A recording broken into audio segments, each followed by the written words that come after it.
Where do you see a hole for the Cardinals, and what do you think they should do? Yeah, so I did include them. I think I themed it on the 10 most interesting holes to fill, like where the Yankees have a obvious hole at shortstop. They don't even have a shortstop on the roster. So that was my number one. Yeah. So the Cardinals, to me, there wasn't an obvious big hole. Yeah, they could upgrade at shortstop. They could add another starting pitcher.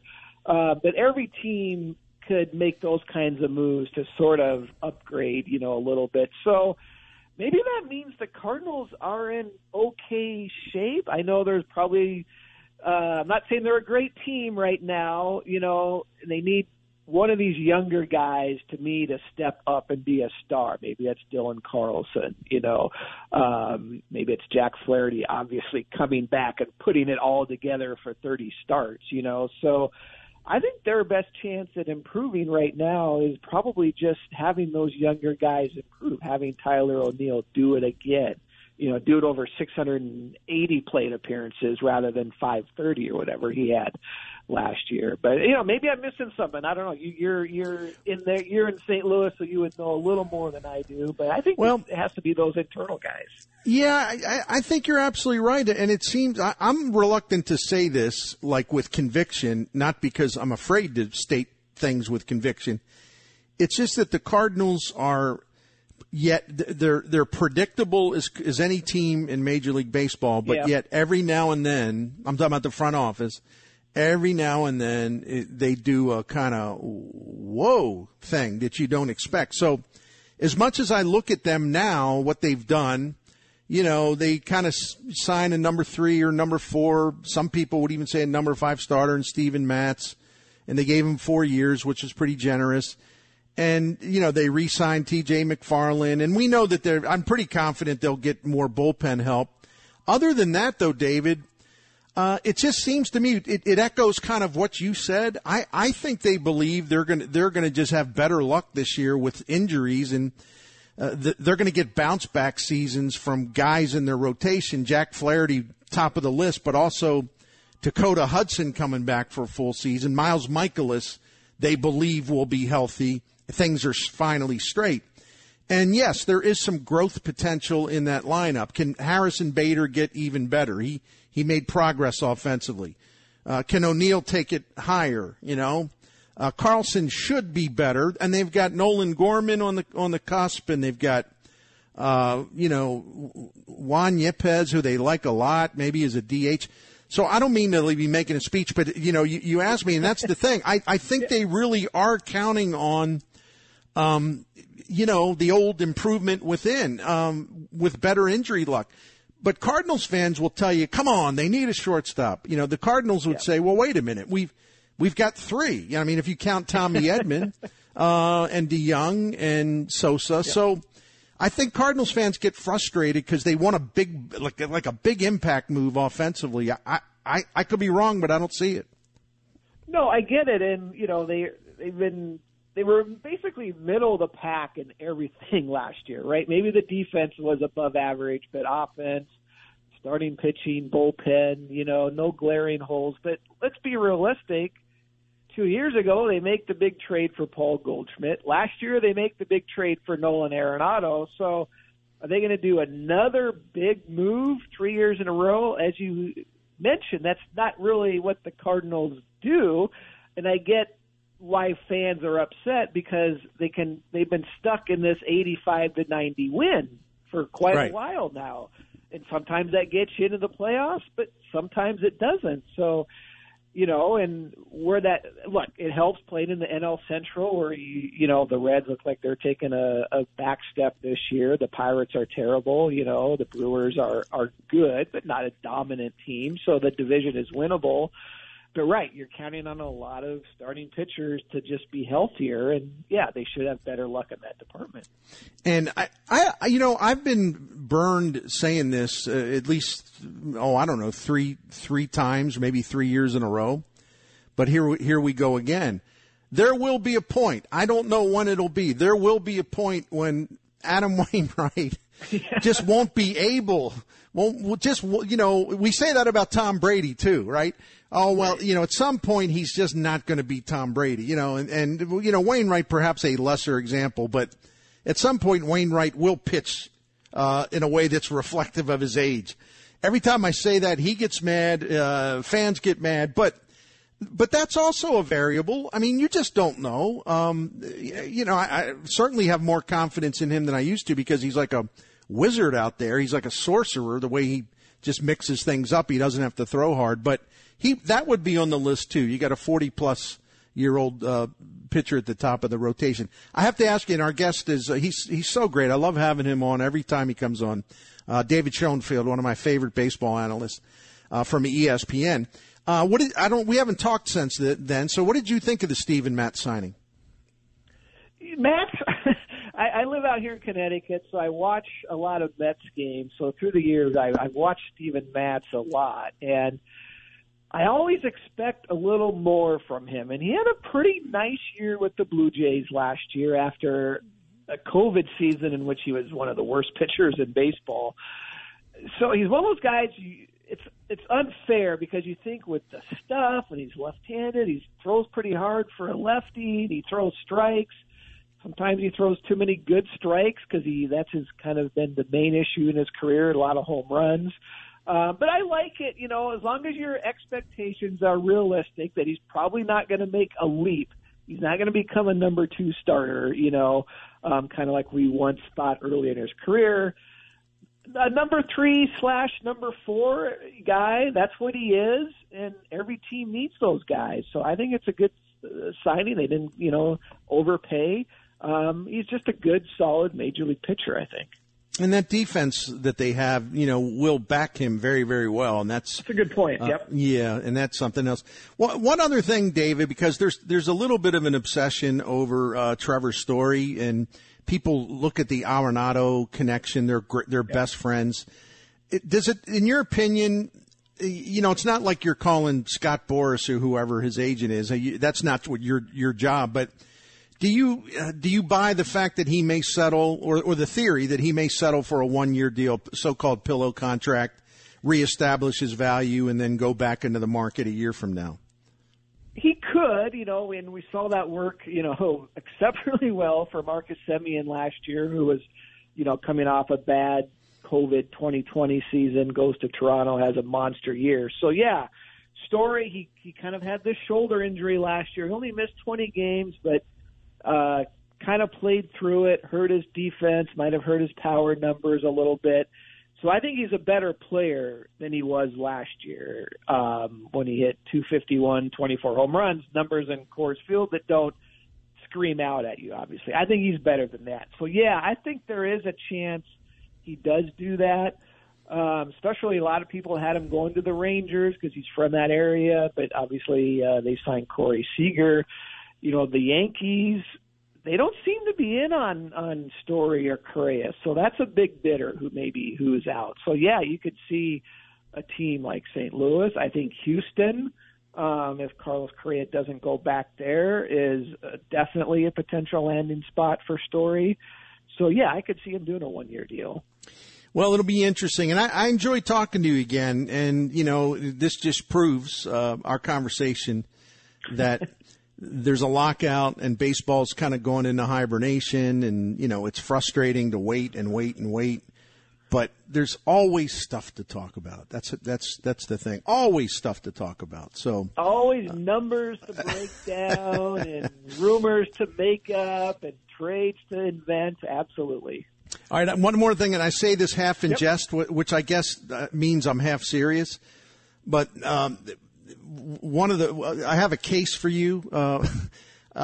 Just your opinion. Not now. Maybe next time you come on. I'll give you some time to think of it. Like if you don't have, as if you don't already have enough to do. But anyway, what would be the case to where Paul DeJong bounces back and has maybe hits to the level that he was in 2017 because he's decreased every year? Yet there's some things there that you like. So I want you to, again, I sound arrogant. David, I want you to do this. No, I apologize. I'm better than that. But no, give that some thought a little bit when you're bored one day. I'll just say this. without looking at any of the numbers or whatever, but these teams have so many smart people working for them now, right? Not just the coaching staff, but the analysts behind the scenes.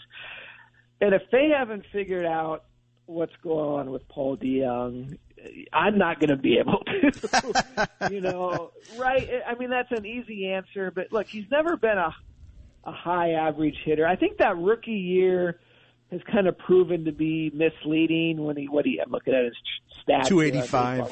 285, and he hasn't come close to that, right?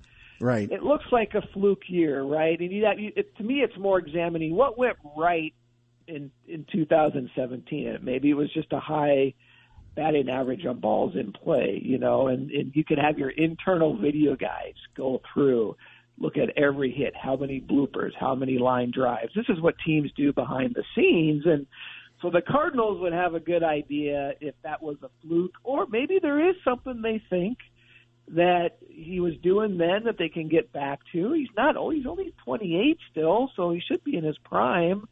So who knows? But, the strikeouts, he's not a big walker. We always talk about how that kind of approach, pitchers figure you out if you're over-aggressive at the plate. So it might just be as simple as the pitchers have figured him out.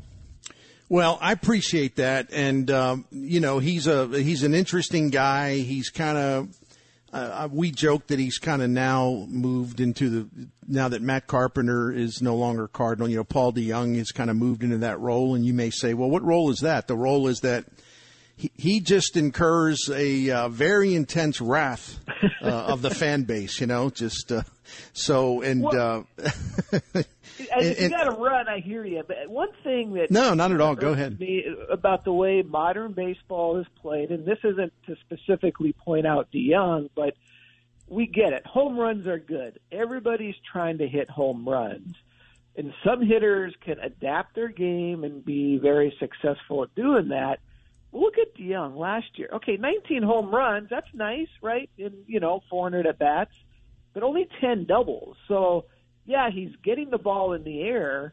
He's not hitting those doubles in the gap. His first year, in about the same amount of playing time, 25 home runs, but 26 doubles. So that tells me maybe he was hitting more line drives. And these hitters today, there's so much of an emphasis. Get the ball in the air, launch angle, hit home runs. It doesn't work for everybody.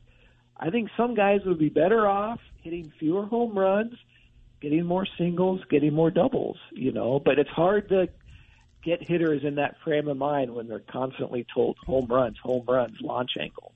No doubt about it. And Katie Wu, the Athletic, did a really good piece on him. It was more about like some of the stuff he's doing this off season, where he's been really active in charitable endeavors, for lack of a better term. And it's kind of cool, some of the stuff he's doing. The piece was really good, but she got him talking too about his season and what he's got to do, and it's really interesting. I appreciate Paul DeJong's candor, and I know I'm going to probably talk about this in a little while, but he basically said he has to get out of his own way because he just doesn't stick with anything. He's a really smart guy, as we know. Given his education and bioscience and all that, but he even says that he overanalyzes everything, and it's like he's got to get back he's got to become like a more natural hitter, where things just flow, where he's not tying himself in knots, overthinking everything. And I appreciate that honest assessment, because that's the way it's always looked like to me anyway, that he does overanalyze everything. Yeah, that's a really good point, because, there is so much information, and a guy like DeJong is going to soak up everything he can, and then it's okay if I move my hand here and raise my bat here, maybe that'll solve these problems, and you can over-tinker. Carl Yastrzemski used to tinker with his stance every year, but look at his career. For a Hall of Famer, he was a very inconsistent player, and maybe that was because he was one of those guys who was always tinkering, always changing. And, sometimes you just want to go up there without a thought in your head. Manny Ramirez, right? I mean, one of the best hitters of all time.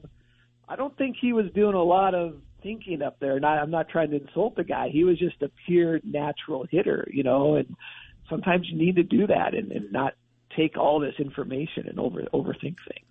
And whoever thought I bet you didn't believe, you wouldn't have predicted you'd be on having a wide-ranging discussion on Paul DeJong on radio today, right? So the other thing, 2 years ago, we don't even have to go back to 2000. What else do I have to do today, Bertie?